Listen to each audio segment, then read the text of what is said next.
آج ایک مضمون ریکارڈ کراؤں گا. بہت دنوں بعد نثر پڑھ رہا ہوں. عنوان ہے جناح کا ہندوستان. غالب نے کہا تھا کہ رکھیو غالب مجھے اس طرف نوائی میں معاف، آج کچھ درد میرے دل میں سوا ہوتا ہے. کچھ یہ درد بھی یہی عالم ہے. اس مضمون کا عنوان جیسے میں نے ذکر کیا، جناح کا ہندوستان. جناح کا ہندوستان قائد اعظم محمد علی جناح نے نہیں بنایا، کیونکہ اس کا تصور انہوں نے ہی دیا اور اس کی بنیاد جناح نے اپنے انتقال سے قبل رکھ دی تھی. جناح کا ہندوستان نریندر مودی نے بنایا ہے. جناح نے 2 ملکوں کی تجویز سامنے رکھی تھی. انہی بنیادوں پر 2 ملک بنے.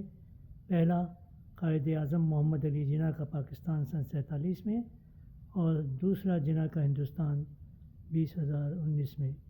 جناح نے ہندوستان کی 2019 میں.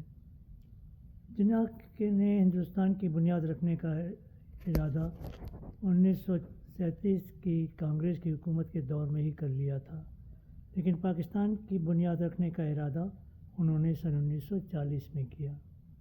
ہوا یہ کہ پاکستان تو خود 1947 میں بنوا گئے، مگر جناح کے ہندوستان بنانے کی ذمہ داری نریندر مودی کے سر 2019 میں آئی. پاکستان مسلم لیگ نے بنایا اور سیکولر بھارت کو ہندوستان بی جے پی نے بنایا. اب سوال یہ ہے کہ بھارت کو ہندوستان بننے میں اتنے زیادہ سال کیوں لگے؟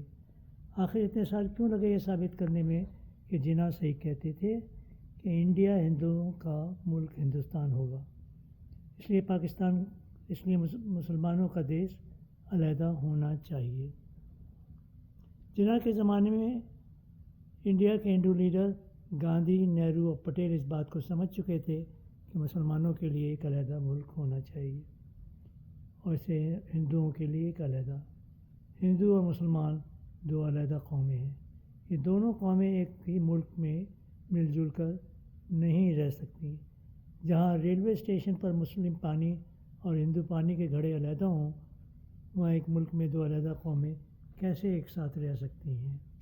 برصغیر پاک و ہند میں کبھی بھی ایک مذہب کی بنیاد پر حکومت ایک نہیں رہی.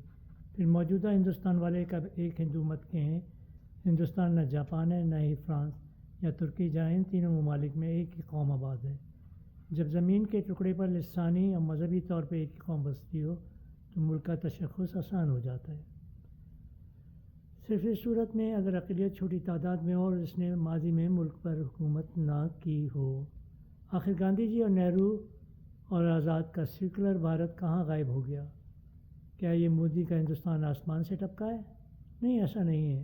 اس ہندوستان کا آغاز تو سردار پٹیل ہی کر گئے تھے.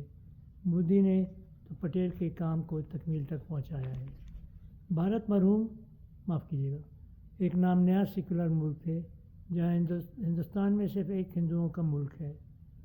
کیا یہ صرف بھارت کے ہندوؤں کے لیے؟ نہیں، ایسا نہیں ہے، بلکہ ہندوستان دنیا بھر کے ہندوؤں کے لیے ایک ملک ہے، بالکل اسی طرح جیسے اسرائیل دنیا بھر کے یہودیوں کے لیے ایک ملک ہے. تمام دنیا کے ہندو یہاں کی شہریت لے سکتے ہیں، شرط صرف ہندو ہونے کی ہے. غیر ہندوؤں، سکھوں، مسلمانوں، عیسائیوں کو اپنی شہریت ثابت کرنی ہوگی، چاہے وہ کوئی پشتوں سے انڈیا میں رہ رہے ہوں. شہریت ثابت کرنے کے لیے اجداد کی قبریں ناقبول ہوں گی.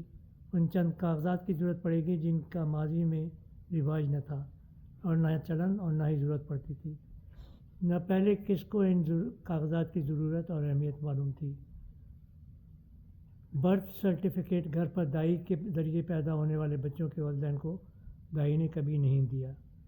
ناخواندہ بھارتیوں کے پاس کس اسکول کے سرٹیفکیٹ ہوں گے؟ ماں باپ کے نکاح نامے کس نے اور کہاں رجسٹر کیے تھے؟ یہ مردہ والدین کو قبروں سے اٹھا کے کون پوچھے گا؟ آبائی جائیداد اور کچی آبادی کا جائیداد کا ریکارڈ کہاں ہوگا؟ بقول غالب نعت کا سربہ گریباں ہے، اسے کیا کہیے. 73 سال بعد ابوالکلام آزاد سے کون پوچھے گا کہیے حضور، اگر جناح آپ کو کانگریس کا شو بوائے کہتے تھے اور آپ جو 2 قومی نظریے کی مخالفت دین و مذہب کے حوالے سے کرتے تھے، اب کیا کہتے ہیں؟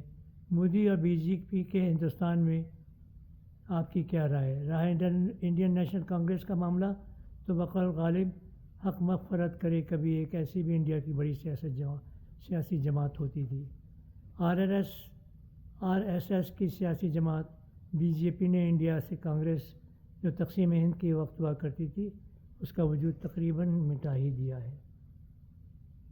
کیا مولانا آزاد اور آپ کے علاوہ جمعیت علماء ہند کے اکابرین تسلیم کرتے ہیں کہ انڈیا صرف ہندوؤں کا ملک ہوگا، ہے اور رہے گا یا نہیں؟ سیاسی جماعتیں بنتی اور ٹوٹتی رہتی ہیں، نظریے اور ملک کا نام رہ جاتا ہے اور کبھی کبھی وجود بھی۔ بات یہ ہے کہ مولانا آزاد صرف لیڈر تھے اور جناح ایک دورس رہنما جنہوں نے 70-73 سال سے قبل ہی آنے والے دور کی جھلک 47 کی دہائی سے بہت پہلے ہی دیکھ لی تھی۔ محمد علی جناح جو ممالک کو پہلے ہی دے چکے تھے، بقول علامہ اقبال کے کہ آنے والے دور کی دھندلی سی ایک تصویر دیکھ۔ جناح جانتے تھے کہ کانگریس میں آریہ سماج کا جو اثر ہے وہ اس بات کی نشاندہی کرتا ہے کہ مستقبل میں ہندوستان پر ہندو ذہنیت راج کرے گی۔ جناح ہندوستان میں آخری وقت تک صوبائی خود مختاری کی حمایت کرتے رہے۔ وہ لفظ صوبائی خود مختاری تو نہیں استعمال کرتے رہے، وہ کمزور مرکز اور مضبوط صوبوں کا مطالبہ کرتے رہے تھے۔ پاکستان کا بنانا ان کے لیے ہندوستان کے کچھ مسلمانوں کو بچانے کا آخری چارہ تھا۔ جناح اور گاندھی کب دونوں ممالک یعنی پاکستان اور ہندوستان میں مخاصمت یا لڑائی دیکھنا چاہتے تھے؟ یہ ہندوستان اور پاکستان میں جھگڑا و جنگ تو سردار پٹیل کی خواہش تھی جو جلد از جلد پاکستان کو مٹا کر اکھنڈ بھارت بنانا چاہتے تھے، جس کی ابتدا انہوں نے برٹش انڈیا کی تمام ریاستوں کو خوشی یا زبردستی سے ہندوستان میں شامل کر کے کی۔ جو کام سردار پٹیل اور نہرو گاندھی جی کے قتل کے بعد نامکمل چھوڑ گئے تھے، اس کو گاندھی جی کے قاتل کی پارٹی سیاسی جماعت کے رہنما مودی نے پورا کرنے کی کاوشیں کیں۔ سوال یہ ہے کہ یہ نئے قوانین این آر سی اور سی سی اے یا حجاب کو آگے لا کر رہے ہندوستان کے خواب بی جے پی کے لیے نئی پرانی یا لو میرج، یا یاد رہے کہ گاندھی جی کے قاتل بی جے پی کا ہیرو ہے۔ ہر انتہا پسند ہندو بی جے پی کا ہمنوا کیوں ہو گیا ہے؟ کیا ہندوستان کی سیاسی جماعت معاشی مسائل کے حل میں ناکامی پر اپنے عوام کو نئے اور مختلف مسائل میں الجھا کر گمراہ کر رہی ہے، یا واقعی میں ایک نئے ہندوستان کو صرف ہندوؤں کے لیے دیش بنانے کی کوشش کر رہی ہے؟ کیا پاکستان سے جنگ کسی بھی سیاسی جماعت کے لیے جیتنے کے لیے لازمی ہے؟ کیا یہ صرف الیکشن جیتنے کی کوشش ہے یا کوئی پرانے خواب کی تعبیر کرنے کی کوشش ہے؟ کیا یہ جناح کا ہندوستان ہوگا یا نہیں، جو کہ مودی کی کامیابی کا ضامن ہوگا، اور ہوگا تو اور کتنے سال تک؟ اور پھر اس کے بعد کیا ہوگا؟ ساری دنیا کو، دنیا کے بڑے ممالک کو، دنیا بھر کے مسلمانوں کو اور دنیا کے ممالک میں رہنے والی اقلیتوں کو مودی اور بی جے پی کے ان قوانین سے کیا سبق سیکھنا چاہیے؟ ان قوانین پر ان کا کیا رد عمل ہونا چاہیے؟ آئیے ان نکات پر توجہ دیں، لیکن پہلے قائد اعظم اور جناح کے فرق کو واضح کر لیں۔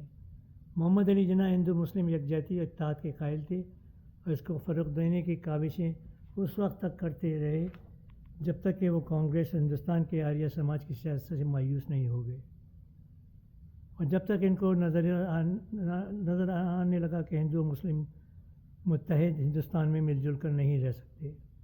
گوکھلے نے جس جناح کو ہندو مسلم اتحاد کا سفیر کہا، وہ جب اتحاد کی کوششیں کر کے ہار گیا اور مایوس ہو گیا تو وہ جناح ہندوستان چھوڑ گیا۔ علامہ اقبال کے منانے سے ہندوستان واپس آنے والا جناح قائد اعظم تھا، جس نے ہندوؤں کے ہندوستان کے لیے کہا اور مسلمانوں کے پاکستان کے لیے کہا۔ یہاں جناح اور قائد اعظم دو مختلف ممالک کے خیال پیش کرنے والے لیڈر تھے۔ وہ جناح جس نے ہندوؤں کے لیے کہا تھا، وہ ہندو مسلم سیاست سے مایوس تھا۔ وہ قائد اعظم جس نے پاکستان بنایا، وہ عزم و استقلال کا ایک کوہ گراں تھا۔ 47 سے جناح اور مسلم لیگ نے پاکستان کی جد و جہد کی، اور صرف 7 سال میں بزرگوں کی جد و جہد، ہندو اکثریت، نہرو کی حماقتوں سے نبرد آزما ہوتے ہوئے ایک نیا ملک پاکستان بنا دیا۔ سردار پٹیل کی کوشش اور اعمال سے نہ پاکستان قائد اعظم کا پاکستان بن سکا، نہ ہندوستان گاندھی جی کا ہندوستان۔ یہ تو اب مودی نے جناح کے ہندوستان کو صحیح طرح سے آر ایس ایس اور بی جے پی کا ہندوستان بنانا شروع کیا ہے۔ یہ مودی کا ہندوستان حقیقت میں وہی ہندوستان ہوگا جو کہ جناح کہتے تھے، جہاں مسلم اقلیت کے لیے جینا محال ہو، جو کہ مسلم کیا کسی بھی اقلیت کے لیے جینا مشکل ہوگا، کیونکہ اب یہ نہیں ہو رہا۔ کیا یہ جناح نہیں کہتے تھے؟ کیوں نہ اب انڈیا کو جناح کا ہندوستان ہی کہیں؟ اس نئے ہندوستان کو مودی کا ہندوستان میں سے 2-3 سال اور لگیں گے، پھر تو ہندو ہوں گے اور ہندوستان ہوگا۔ ساری دنیا کو مودی کے ہندوستان سے سیکھنا چاہیے کہ اپنے اپنے ملکوں سے اقلیتوں کو کیسے دبایا جائے اور مٹایا جائے، جس پہ ساری دنیا اپنی مالی مفاد میں خاموش رہے۔ یہی سبق آج کل ہندوستان سکھا رہا ہے، یہی اسرائیل کر رہا ہے فلسطین اور غزہ میں، جس پر تمام دنیا خاموش تماشائی بنی ہوئی ہے۔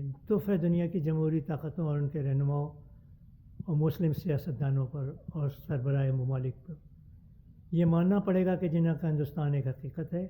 وہ علامہ اقبال، جن کا گیت ہندوستان والے اب بھی بڑے شوق سے گاتے ہیں کہ سارے جہاں سے اچھا ہندوستان ہمارا، وہ اقبال بھی بڑے ویژنری تھے۔ وہ یہ کہہ گئے ہیں کہ نہ مانو گے تو مٹ جاؤ گے اے ہندوستان والو، تمہاری داستان تک بھی نہ ہوگی داستانوں میں۔ جناح کا ہندوستان۔